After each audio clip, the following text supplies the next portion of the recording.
If I had to delete every plugin and I can only keep a few, these are the few that I will keep in 2025. These plugins have stood the test of time and I couldn't imagine myself producing without them. I use them on every mix, every master and every beat. So let me show you my list of plugins. So first up, we've got Mixing Essentials, EQ, FabFilter Pro Q4. It's a nice, clean, transparent EQ. I love using it for surgical processing. My next one is Soothe 2 by OX Sound. If I missed anything with the Pro Q4, then I can just slap that on there and that's gonna pull out frequencies that I might have missed or that it feels that it's gonna make my mix sound better. And it's quite easy to use. Once you get the hang of it, it's quite easy to use. And there's tons of presets on there as well that you can just go through and listen to how it's affecting your sound. There's other EQs and processors like Soothe 2, but that's my go-to. It's been my go-to for a while. Next up, we've got Spectre. What I like about this EQ is that it adds harmonics and there's also different saturation options on there for you to mess around with. If you want a sound to pop, vocals to cut through, that's the one.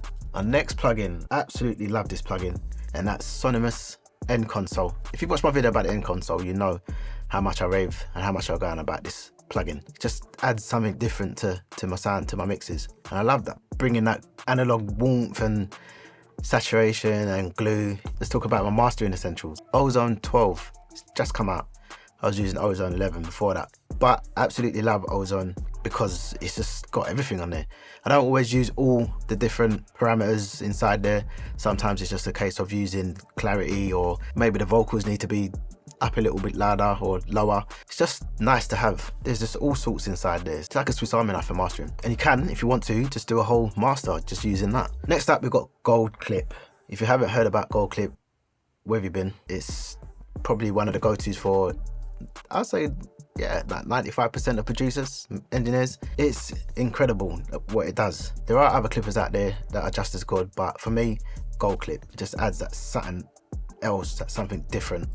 For me, I wanna come in the dance, hit the migrant, skank me. All of the people them toast for me. I wanna see all of the girl them dance for me. I wanna see all of the man them gun lean. Top girl like trust me. Chingy, yeah, I'm chungly. I'm so Malone, yeah, I'm so Bugsy. Everyone's talking about me. Everyone wants to know who is around me. The developer is a cool guy, cool dude, and is always developing and adding stuff to this plugin. I also like Gold Track, Orange Clip, sorry.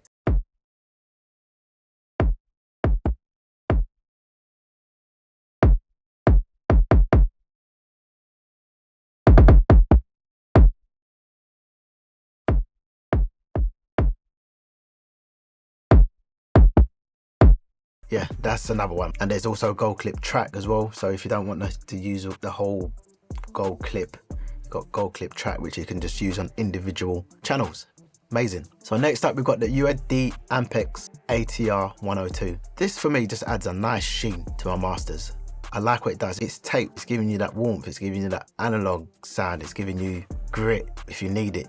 Tragedy, when the feeling is gone and you can't hold on no more, you can call that tragedy. I see the morning cry, make the bass hit hard in your chest when they pray them, that's blasphemy. I wanna come in the dance, hit the migrant, skank me. All of the people them toast for me. I wanna see all of the girl them dance for me. I wanna see all of the man them gun lean. Top girl like trust me. Chingy, yeah, I'm chungly. I'm so Malone, yeah, I'm so Bugsy. Everyone's talking about me. Everyone wants to know who is around me. Everyone wants to know who's talking the hardest. Charlie better put as your foot as an artist. I'm Charlie bad, get used to it. Sometimes I can get a bit carried away with it and make things sound a bit too bright, but there's a lot of parameters on there and different tapes that you can use to get the sound that you're after. And there's other knobs on there, EQs and stuff to help you to get the sound that you want. Lovely.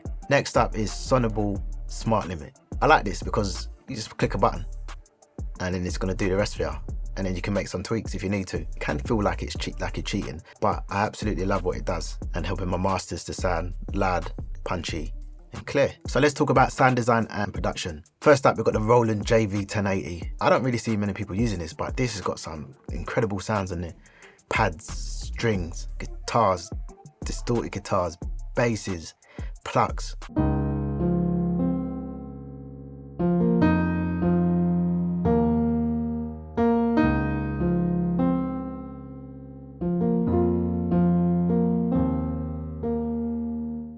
Yeah, it's all presets, but you can tweak them to a point, and in the production, in your beats, it sounds real good. Next up, we've got the Arturia V Collection. As I was editing the video, I realised I said the wrong thing. I was supposed to say Analog Lab V. So yeah, my bad. Back to the video. My favourite. Love it. Pianos. Weird sounds. All types of sounds going on in there. So many different sounds in there, I don't even think you have time to go through them. Next up, we've got Arcade by Output. What can I say? It's an absolute beast. If you've been on my channel for a while, you know that I love using Arcade and how many times I've been bigging it up, and yeah, it's just incredible plugin. My other favorite is Chromophone. I've been using this one for years, and again, I don't see many people using it, maybe because it's old, but I absolutely love it. Like for the Kalimbas.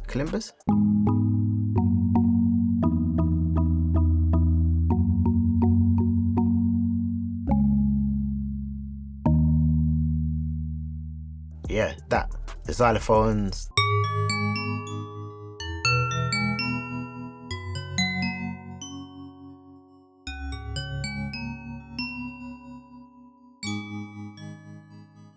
The pads, just all types of sounds. If I'm looking for a quick sound, I can just open that plugin, scroll through, and more or less 95% of the time I'll find something decent that will work for the track. So next up we have Creative Effects and Workflow. For me, it'd be the Sound Toys Bundle, Decapitator, Auto Boy, Pan Man, Phase Mistress. All them are creative effects from Sound Toys, sound good, do an amazing job. Decapitator I absolutely love for saturation, especially on vocals. Again, if I'm trying to get the mixer, the vocals to cut through the mix or the bass or just anything, slap the Decapitator on there and it's going to do a nice job for you. Then we've got Halftime. That Halftime might be overused by loads of producers, but it does a good job of just making the sound different. So if you play some pianos or some keys in and you want to halftime it, that's the one I reach for, and it more often than not it does an amazing job.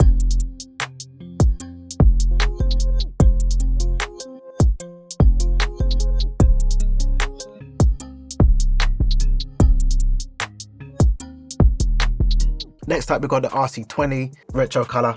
I see a lot of producers using this one, loads of different features on there, and that helps to keep you creative and just trying new things, especially if you took a sample from somewhere and you want to try and mash it up and make it sound different so it's just unique to you. RC20. Next up is Track Spacer. I'm not sure if this fits in the right category, maybe it should have gone in the mixing category, but anyway, let's talk about Track Spacer. If you want to create some space and you don't want to use sidechain compression and you want to carve space in the frequency spectrum, sidechain it to your bass and your kick.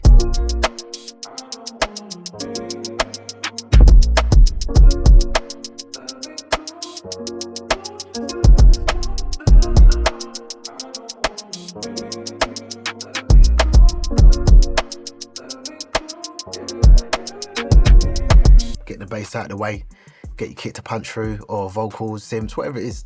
Track Spacer is the one. I've got a few bonus mentions, worthy mentions. First up is the God Particle. If you haven't tried it, try it. It just sounds good. When I use it, I put it on my mix bus and then I'll give it like 30-40%. I won't go too hard, too mad on it. And yeah, it just gives me a nice sound, give me some weight to the mix, to the kicks, to the bass. MV2, have to mention that one.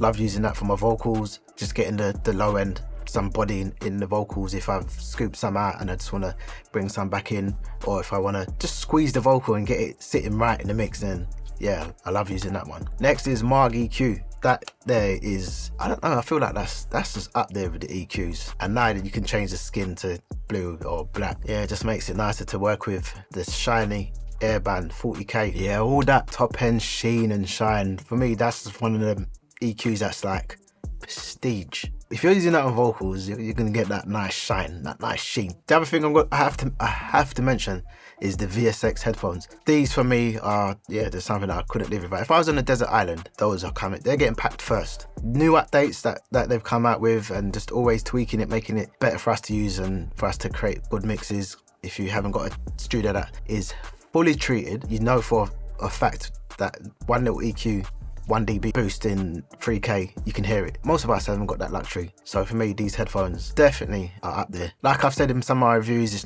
they're not for everyone. Some people absolutely hate them and feel like it's a gimmick. But for me, they work. My mixes sound good. They're translating. So I'm happy with them. So these plugins have been my go-to 2025. And from before, still with me, still doing the job. Which plugins can't you live without? Drop a comment below, let me know, because I always like to see what other producers and engineers are using and to see if I can add it to my workflow, to my toolbox. Feel free to hit that like button, subscribe so you don't miss out on future content. Appreciate you for watching, and I'll see you in the next video.